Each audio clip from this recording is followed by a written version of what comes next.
A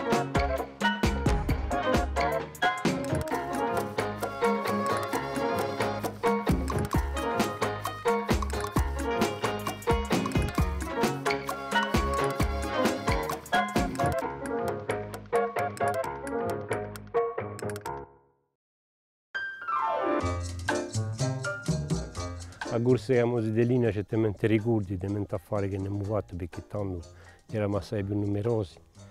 Sono regretti che non ci scorderemo mai perché ovviamente ricordi di mente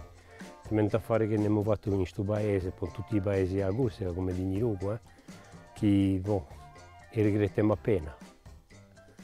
Il nostro passato, il nostro cuore, è qualcosa che non ci scorderemo mai. Qualcosa che ne in fondo a noi e non si può paragonare a nulla.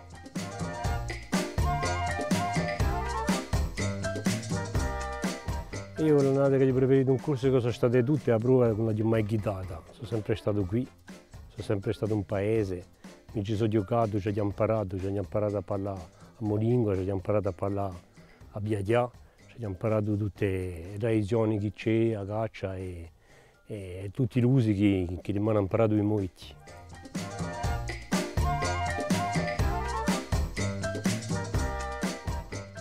La Corsica che ho conosciuto, un po' gli usi che sono cambiati, appena la gente non c'è più questa solidarietà, questa fraternità, questo aiuto, questa comunicazione che abbiamo tra di noi, come lo si dice, ci teniamo assai più caro che oggi. E a Corsica oggi spero che la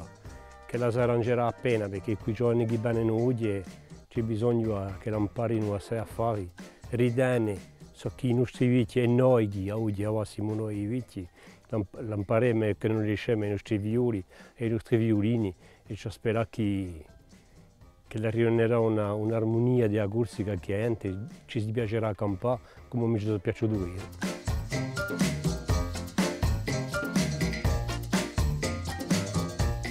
No, pessimista sono mica, cioè sempre a pensare che andrà meglio, domani sarà meglio, ma tutto dipende di noi, tutto dipende da ciò che noi muoviamo di questi paesi,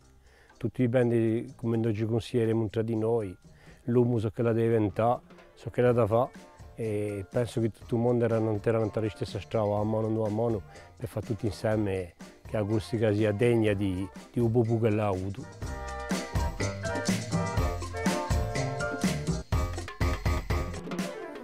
Noi la generazione penso che la campa con i suoi tempi, noi ne parliamo oggi, ma la sainenza era così, ma questo non si face più, ma questo era ostrepica poi, pensano di essere meglio che noi, allora cerchiamo sempre di stare assenti, di provare ciò che li facciano, ma teniamo sempre un occhio in alto perché non chiedono mica strada.